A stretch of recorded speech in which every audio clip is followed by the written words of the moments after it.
they were absolutely lording it over us. Smug Remainers gone mad. How can anyone be opposed to this? This is marvellous. Why more people aren't concerned by this, I don't really know. 2 years and 7 months in prison. She's actually being punished politically. It's not to do with what she said. They were trying to tell people that they should ignore the evidence of their own eyes. I think it's a fair question. It's just say, how long did he have this then? And who was running America? Hello, and welcome to the Spike Podcast. I'm Fraser Myers. With me, as ever, we have Spike's editor, Tom Slater. Hello. Absolutely thrilled to be joined this week by Claire Fox, former Brexit Party MEP, currently live peer in the House of Lords and director of the Academy of Ideas. Welcome, Claire. Great to be with you.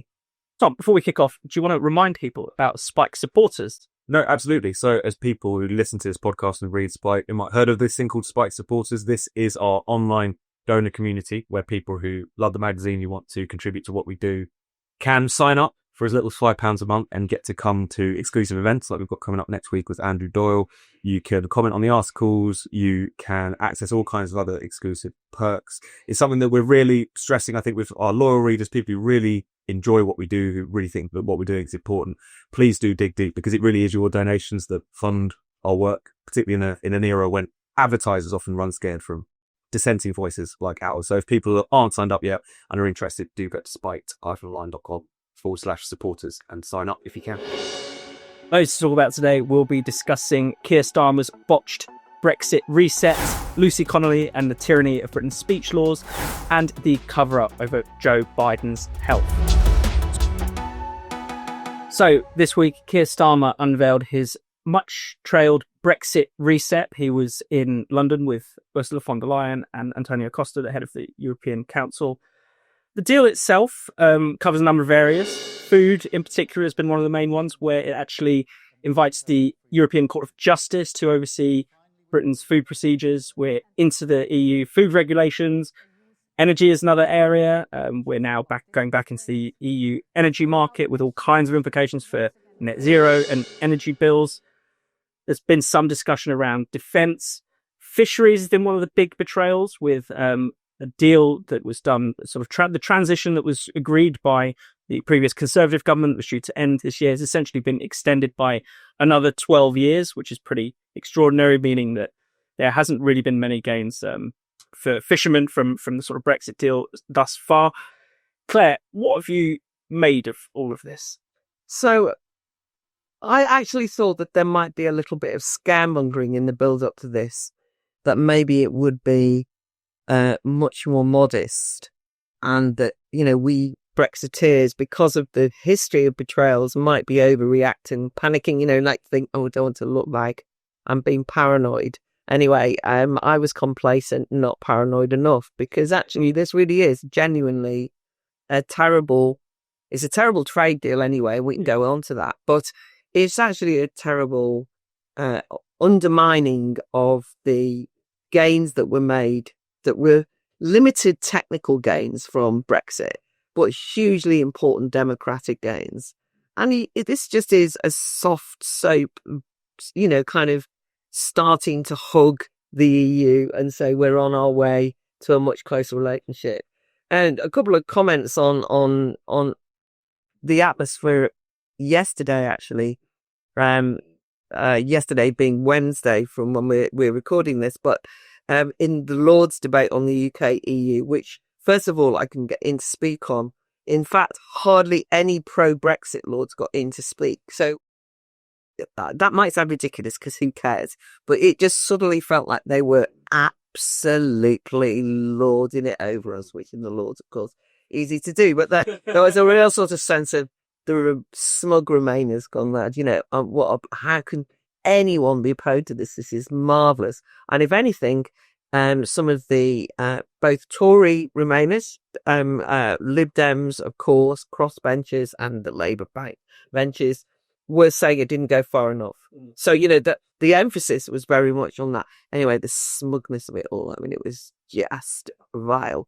And it reminded me of that complete sense of the echo chamber, where they're having this conversation with no reference whatsoever to what's going on outside in the real world. So there's that. And then the other things are, there is a little disquiet, I would say, amongst some people. I don't mean Brexiteers now, we've got stronger views, but on GM foods, because suddenly all these science people who actually voted Remain often, there's been a lot of investment, a lot of research, a lot of work done, because one of the things that they suddenly thought, oh, actually, we can now have genetic modification. And it's dawned on them, now they can't. They won't be able to pursue that. The other thing is that there's some disquiet about the 12 years in fishing. Most of the kind of liberal commentators who want to welcome the deal, even they say, 12 years? What? How did that happen? So it's seen that he did a very bad negotiation by announcing that he'd done a deal at the weekend when he hadn't done a deal, and so on. And then the other disquiet from Remainers is, that I picked up, is just that it's a bit embarrassing about the food and the farming issue. Yeah. Because you can say, we've done this for our farmers, having just shafted the farmers. So, it's not as though the farming community are all going, this is a wonderful deal, because they're saying, well, actually, we might not have a farm because you brought in the inheritance tax. Yeah. All of the different economic problems that are affecting every small business is affecting them, or small to medium business affecting them. And so it's just not going to buy them off in that way. And then today it's been announced, I think, that now there will be inspections.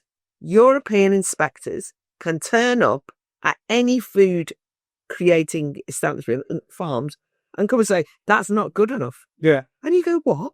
They can't do that, can they? So that's really awful. And then the final thing is, we shouldn't worry because, now we can go on holiday through an e-gate. It's that freedom is an e-gate. And the adverts for this have been preposterous. On the one hand, we know that they're kind of gone for this, student visas, and there's, I'm sure, Tommy, you can talk about that. But there's a kind of middle class, now we can all go around Europe as much as we want. But they've done a kind of pleb version. They like going to the Costa del Sol, don't they? This will really help them get there. Talks to us like we're children, but it, as usual, misses the point, because nobody ever voted to leave the European Union on the basis of any economic factors, or indeed, have not regretted it on the basis for the fact they might have to queue.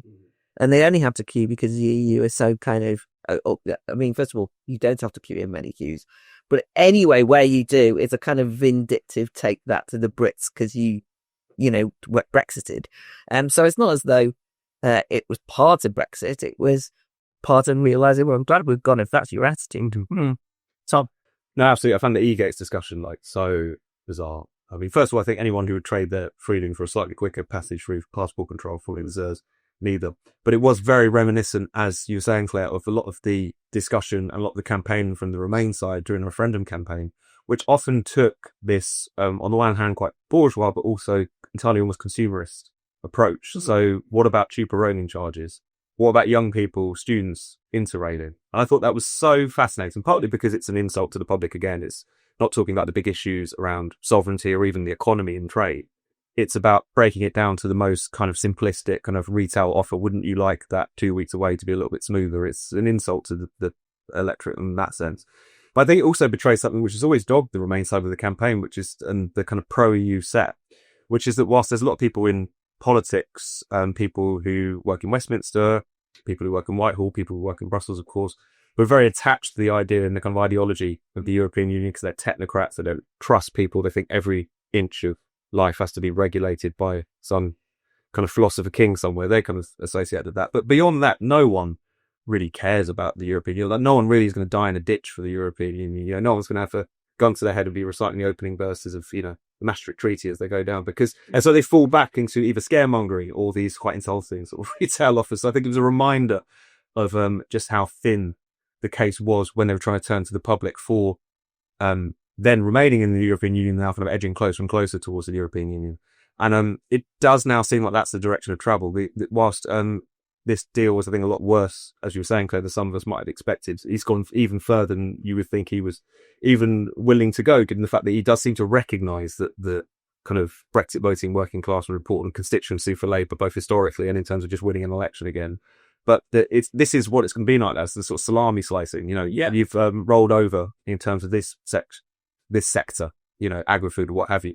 Why not go further? Yeah, and obviously, Claire, before Starmer ran for Prime Minister, he was an out-and-out Remainer. He led the campaign to drag us back into the EU. But he had been making very Brexity noises, for the past couple of years. And even just last week, let's be honest, when he was talking about immigration, he kept saying, we can finally take back control. He's used that phrase so many times around so many issues and has said, Brexit is safe in my hands. He's gone overboard to try and reassure people that he's not going to betray Brexit. And then there he is, betraying it openly. Well, I think that the thing is, he doesn't know he is because they've never really understood what it was. And so I had one sort of run-in with a Labour supporter yesterday. When I say run-in, he was saying he's actually very sympathetic to keeping the red wall happy. And probably genuinely, to be fair. I don't want to be overly cynical there. But he was sort of saying, well, the only thing is, the fishing community's dying. The fishing industry is on its last legs. It's sort of 0.1% of the, I can't remember now, but a marginal part of the economy. Yeah. And what people want is jobs and economic benefits. And that's what will come from this trade deal.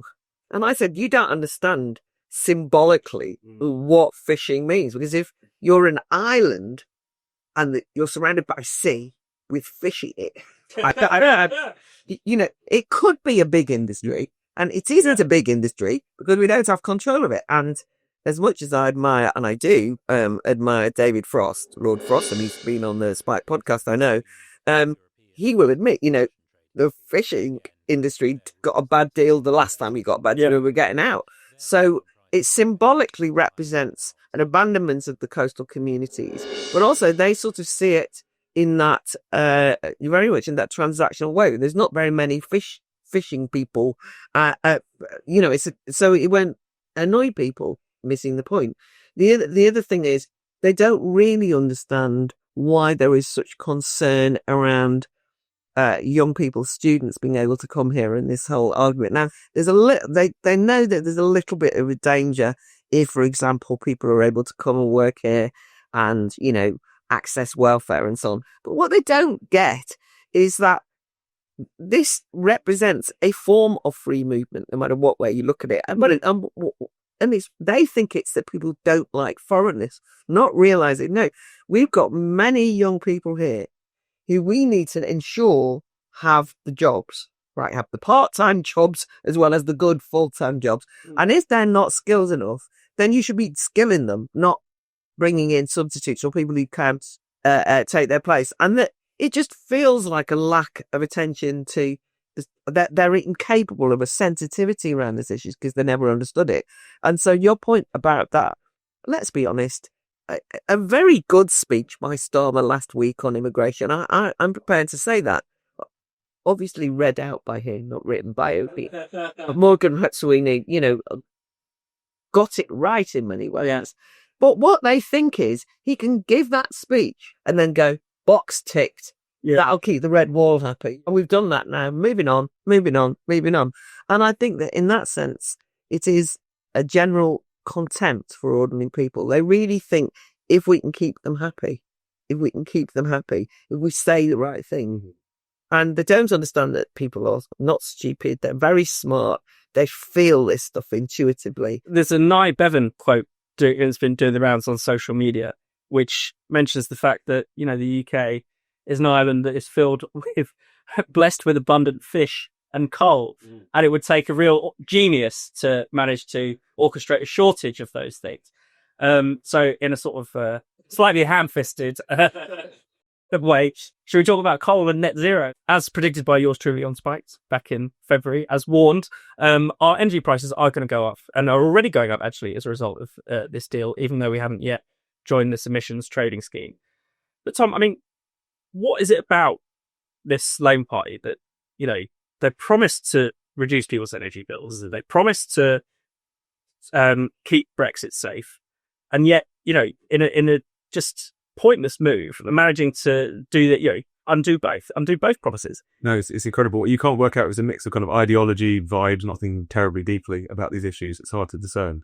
But you think about what a horror show net zero policies have been, not just in this country, but obviously in the EU. I mean, Germany, the powerhouse of the European Union, has been at its economic and kind of industrial base destroyed by green zealotry. The idea that that's something that, we should get a bit of that, or we should lock ourselves in to these kinds of policies via any kind of mechanism was obviously a non-starter. But they are still kind of given to this idea that the European Union just does it better, has its head on its shoulders. And it's so strange because it just doesn't match the reality. You even read the newspapers that these politicians read, and they will tell you about what a declining economic power the European continent has become under the European Union. Yeah. And talk about the myriad problems that it's experiencing both economically and politically. And yet there's still this kind of sense that because it does politics in a way that we think is wiser, because it does politics in a way that involves sharp-suited people making decisions over and above the heads of nation states and publics, that it must, in the long term, it will come good somehow,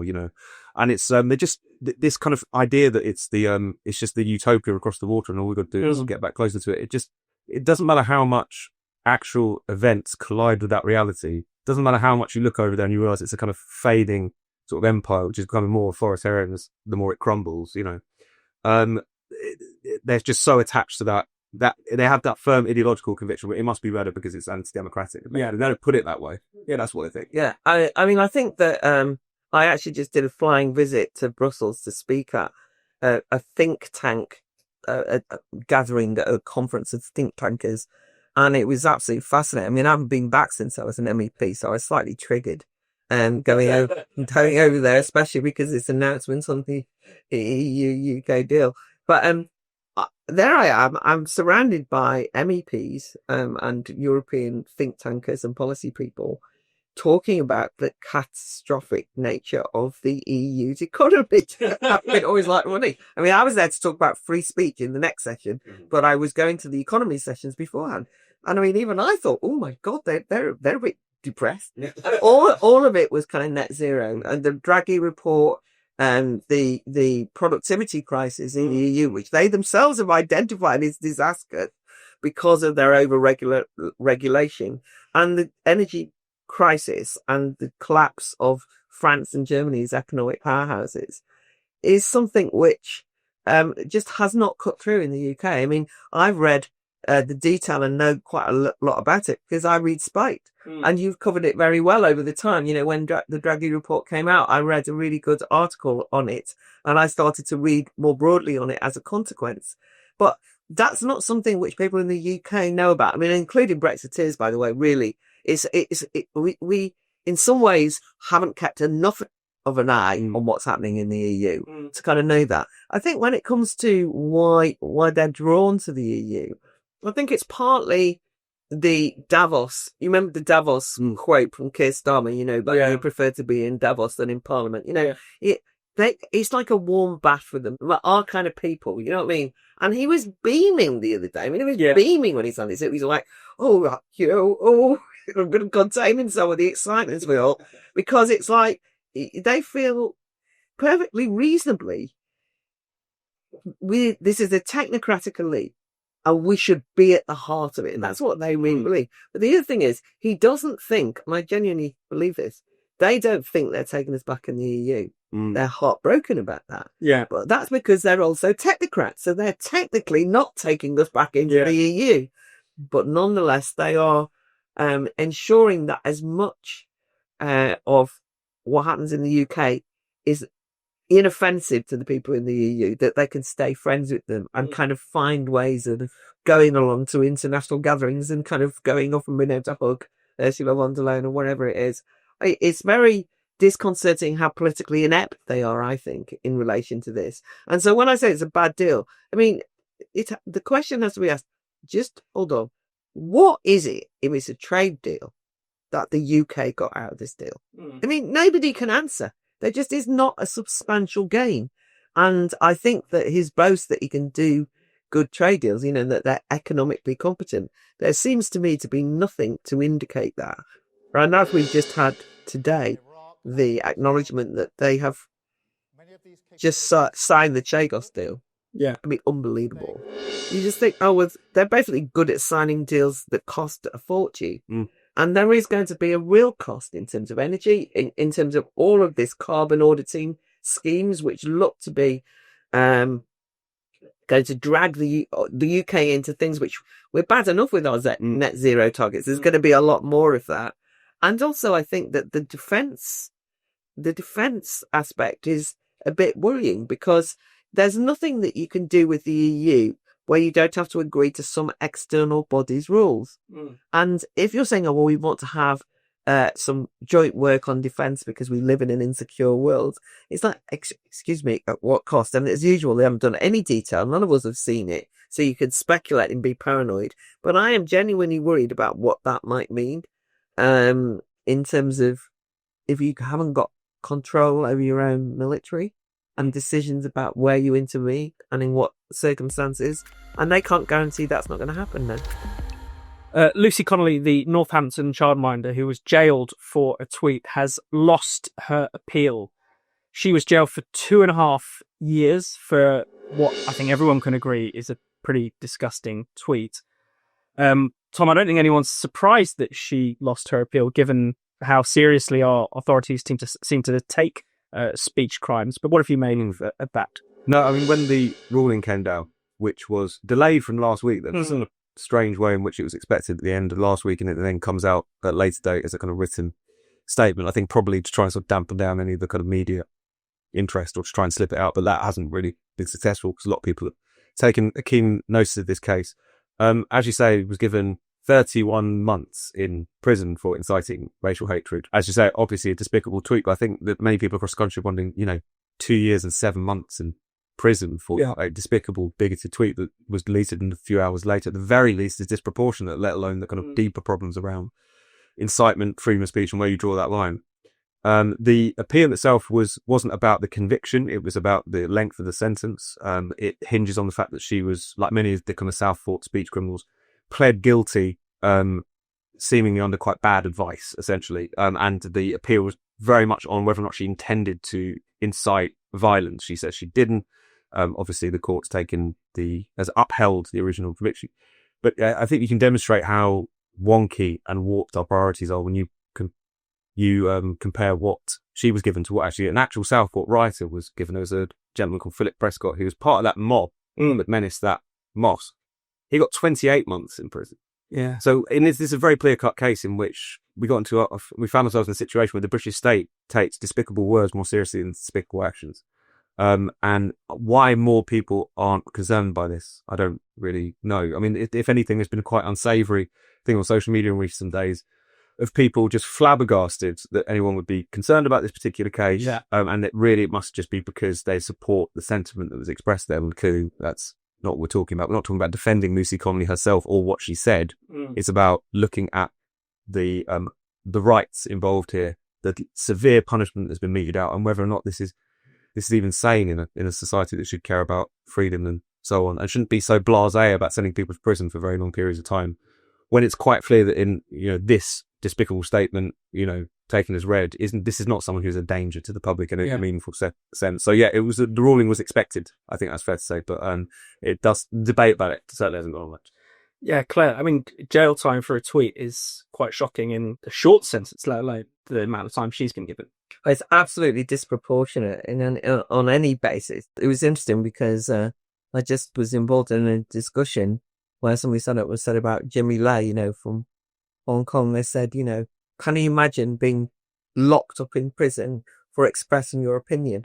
And I thought, yes, Lucy Connolly as an aside, but you know what I mean? Like everybody kind of can say that about somewhere else. Yeah. And it's a kind of complete self-congratulatory. We're not authoritarian.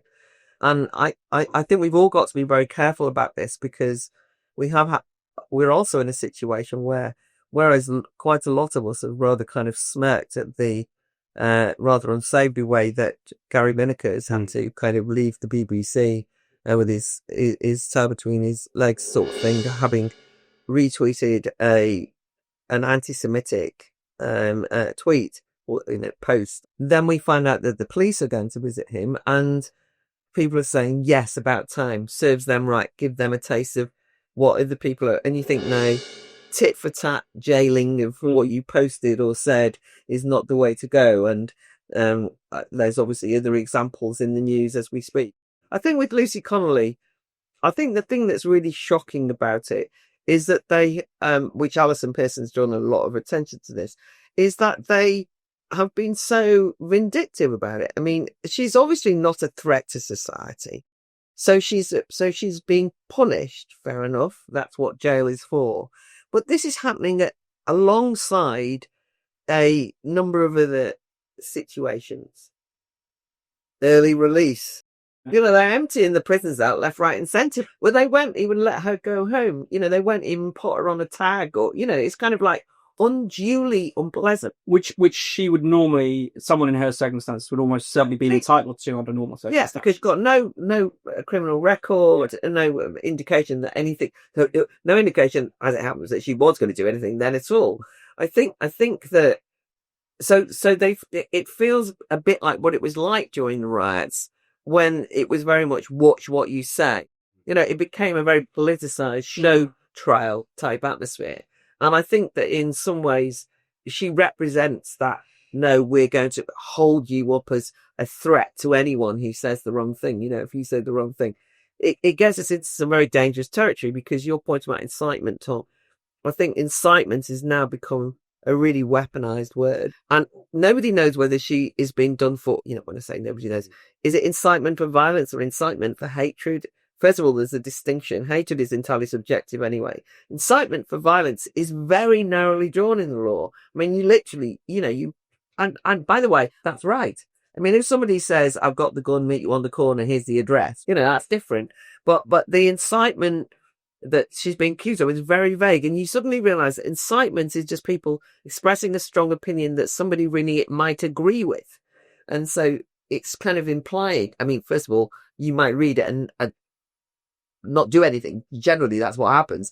But even if you agreed with something and decided to do it, I mean, you have to take responsibility for that. You don't have to do what you've seen somebody post on Facebook. And she wasn't advocating action. She was actually describing that, well, if that happens, I don't care. And she deleted it, as we know.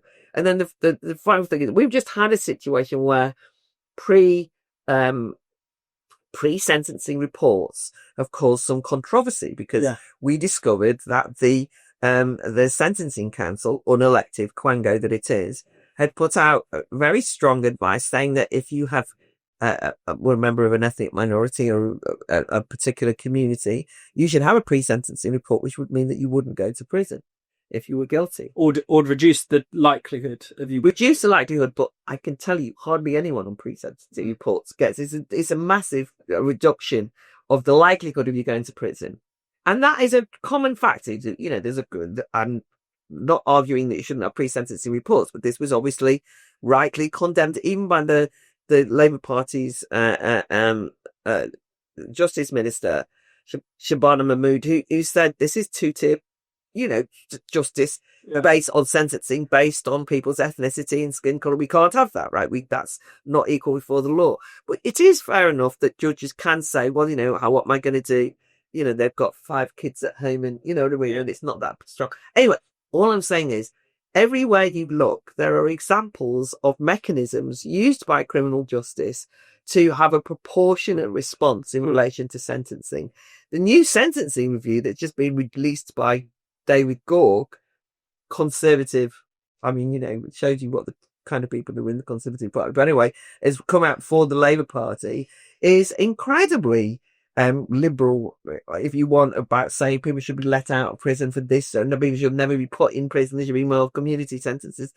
That might well be an argument. I think the fact that that's just come out at the same time as Lucy Connolly's had her appeal refused just makes it even starker that she's actually being punished politically. It's not to do with what she said. And that's, I think, something that we should be all up in arms about. And I think, I'm sorry, Fraser, I know you want to move on to Biden, but the incitement question, I think, is really important that we wrap our heads around that as well.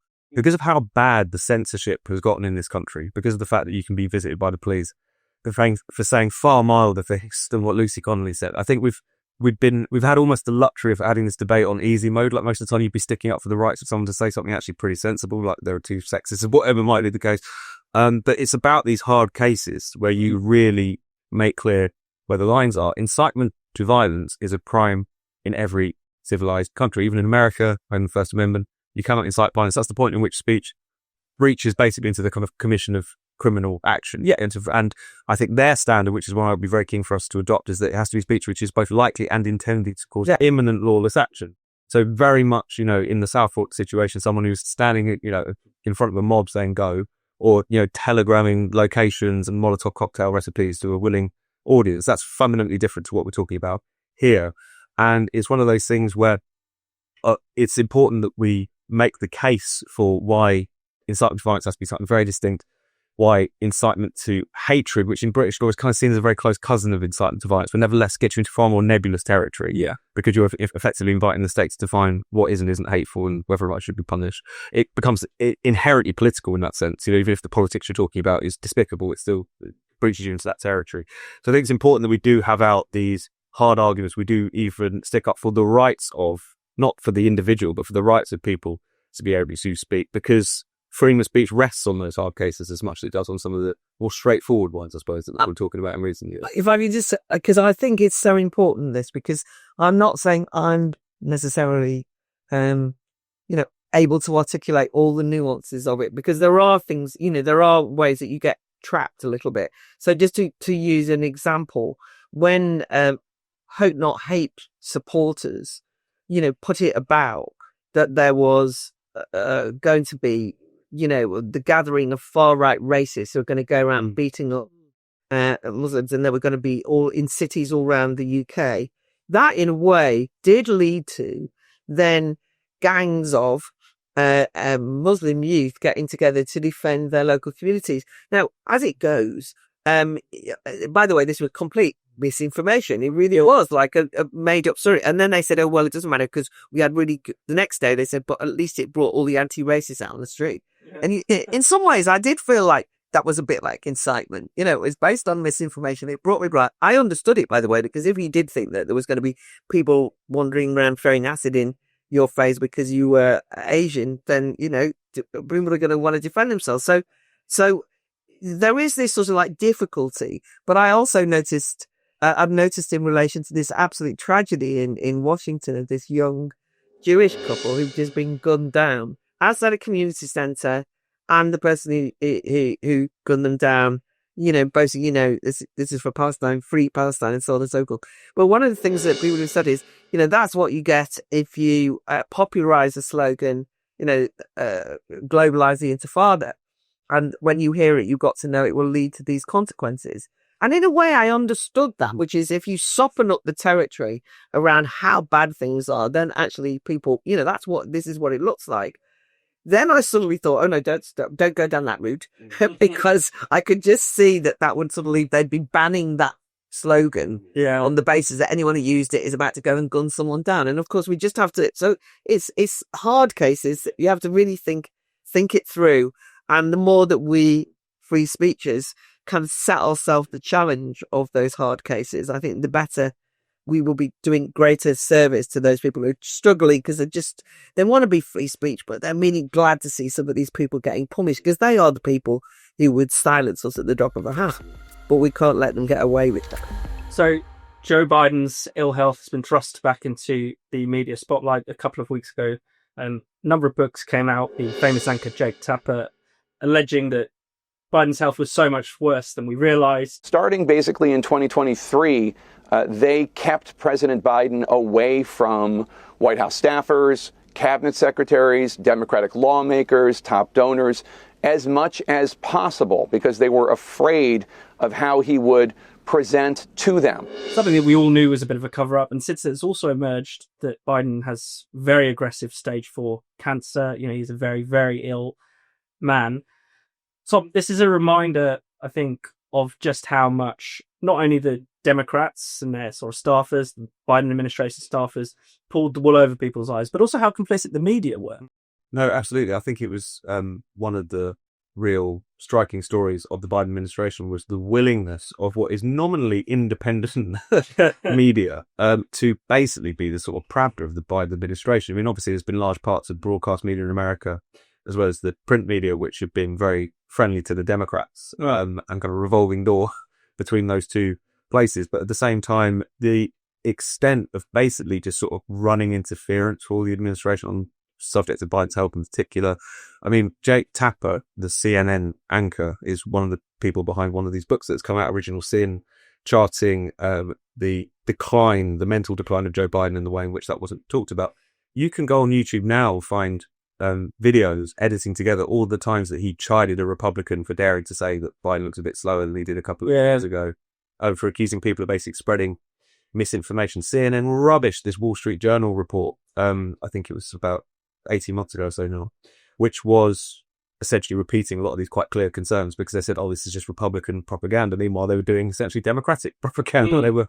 They were trying to tell people that they should ignore the evidence of their own eyes, that it's just because of a stutter that Joe Biden doesn't seem to know which side of the stage he's supposed to leave, seems to be shaking the hands of people who aren't actually there. And as we're now learning, was failing to remember not just who George Clooney was, as some fundraisers one story, but not even remembering, when his son died, when that whole case around him hoarding the classified documents came up and he was interviewed about this. And then there was that famous Her report, which came to the conclusion that he's basically an old man with a very poor memory. The details of that are absolutely staggering. And, you've got Democrats constantly pearl clutching about a very real rise in kind of conspiratorial thinking on sections of the American right in particular. You think, well, if you didn't want to encourage that, maybe you shouldn't conspire to cover up things. I mean, we saw that with the lab leak, and we certainly saw that with this. It might be unthinking to a certain extent if we want to be charitable to them. But some of these things are so blatant, I think we're just going into territory. They were quite clearly so terrified of Trump coming back to power, potentially, that they were willing to just lie, or to lie to themselves enough to the point that they could spout this nonsense and still go to sleep at night, call themselves journalists. But you see it as well, just finally, like reflected in almost the cynicism which has greeted the announcement about Biden's tragic cancer diagnosis. People instantly rushing to the assumption, you kind of can't blame them, that maybe this was something that was kept from us this entire time as well. So you can't, as I say, kind of brow furrow and wring your hands about cynicism in politics and conspiratorialism when you're feeding that cynicism and conspiratorialism, which is actually what they've been doing. A lot of people have also been sort of rather skeptical about the timing of the announcement of the cancer. In a similarly conspiratorial way. Oh, very convenient. They've just announced this now when these books have come out and they're trying to get sympathy for him. And it sounds like a really mean-spirited response, but as you say, you can't blame people for feeling that, Biden's health is not something you can trust the authorities with telling an accurate story. I mean, Andrew Neil has called it the greatest scandal since Watergate, and then he's made the point about Watergate was as the journalists were the heroes there. In this instance, the journalists were implicated absolutely up to their neck in it. And he relates, and other people have told stories as well, that you talk to a senior media figure or indeed a senior Democrat, and they say, oh no, I was at the House last week and Joe, sharp as a tack. We had this fascinating conversation about world affairs, and he really knows. And that is a lie, right? That's not kidding. I mean, that was just a lie. And so they were kind of telling, there was groups of them telling that lie to others who then kind of felt consoled that they could say, yeah, but I have a chat with and he's told me off the record, this really on it. So it really was a conspiracy, a genuine one. And as you say, it's very unhelpful because it just fuels this horrible nihilistic cynicism that exists. I think the other thing is that, some of the conspiracists are saying this, but I think it's a fair question. Is you say, how long did he have this then? And who was running America? Yeah. As an aside, and excuse me, I mean, talk about unaccountable power. I mean, genuinely. So the president of the United States was not fit. Really, he should have been, it's so cruel as well, was not able to do that role. There must have been people pulling the strings and running things behind the scenes. We know it wasn't Kamala Harris because she's not capable of pulling the string. It wasn't her. But who was it? And genuinely, big decisions of American politics, internationally significant decisions were made by who? And the American people certainly didn't have any control on that. And I do think that is, I mean, in that sense, I think I'm doing Neil's right. It is a huge scandal. And that, you know, that's presumably why whoever what you know was in that decision making capacity, presumably that's why they sort of carried on with it. I mean, you know, some of the accusations that he was having to use teleprompters in private meetings and things like that, you know. And as you mentioned, Tom, the wheelchair, they would have had to put him in a wheelchair by the time that he would have been re-elected, presumably, as they'd hoped. I mean, it's just extraordinary. But it's also, you know, my mother had dementia, for, you know, Alzheimer's and dementia, but too, for, you know, 4 or 5 years before she died. And the thing that always used to was extraordinary was, you know, with illnesses like that, for a great amount of that time, as people would say, she could pass. Because what happened was, you know, people would walk in, she'd say, hello, how are you? And, you know, and all this sort of, she'd say to herself, I have this terrible experience of my aunts in Ireland. I discovered that my mum was phoning and saying, get me out of here, they've locked me up and all this. And they thought we'd done something terrible to my mother, if you see what I mean, because she was chatting seemingly normally. Anyway, everybody knows that about dementia. Yeah. So that's why it's so ridiculous. So they let him, as it were, pass. They kind of did all this stuff. You can just about get somebody to do that. But the profound absence of that real person, if you know them, is so awful. And it's, you know, tragedy in so many ways. The idea that they exploited that is just too grim. I mean, it really is too grim. But it says something about the Democrats, that they didn't have any alternatives. And they knew that he was that ill, and they didn't have anyone lined up. That would indicate to me that the Democrat Party are in serious trouble. And there's no indication they're not in serious trouble, because they haven't got a kind of quality of leaders, up and coming leaders that they could say, which is why they ended up with Kamala standing in the presidential election. And, you know, we know where that ended, because they just didn't have the talent. Thank you so much for watching the Spiked podcast. We'll be back at the same time next week. In the meantime, why not subscribe to Spike's YouTube channel and then click the bell so you're always alerted whenever there's some new content. Spiked is producing more videos than ever, from podcasts like this one to interviews to our series of polemics. You really, really don't want to miss out on it. Plus, to get your daily dose of Spiked, just go to spiked-online.com. That's our website at spiked-online.com.